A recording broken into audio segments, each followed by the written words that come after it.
Donc voici le fameux bois qu'on retrouve en face. Donc là nous avons la route du littoral et en face nous avons l'avenue de la Retirada.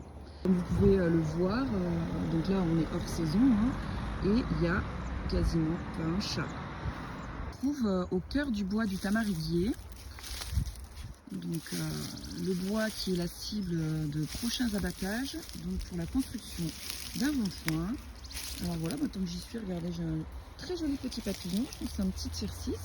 Liège, ils sont majestueux, il y en a qui font plus de 2,50 m de circonférence de tronc. On a un autre là-bas qui est particulièrement joli. Hier, nous avons eu une réponse informelle de la mairie concernant ces arbres marqués. Apparemment, ils ne seraient pas tous abattus.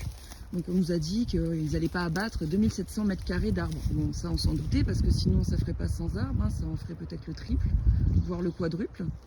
Donc voilà, on a quand même décompté 100 arbres marqués au minimum.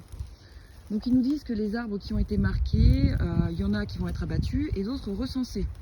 Alors je ne sais pas comment ils font la différence entre ceux qui vont être abattus et ceux qui vont être recensés. Dans ce décompte, est-ce qu'il y a eu un décompte des jeunes pousses, parce que là on le voit, de nombreux chênes pédonculés qui poussent. Si pareil, marqué, et juste à côté un filaire. Là on a un magnifique pin et juste à côté un laurier-thym.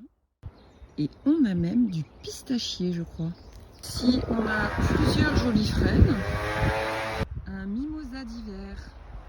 Vous voyez là juste au-dessus de moi on peut voir un petit oiseau. Donc je ne sais pas ce que c'est. Je crois que c'est un petit grimpereau. Voilà, c'est pas une pinède stérile, puisque c'est une forêt qui se régénère.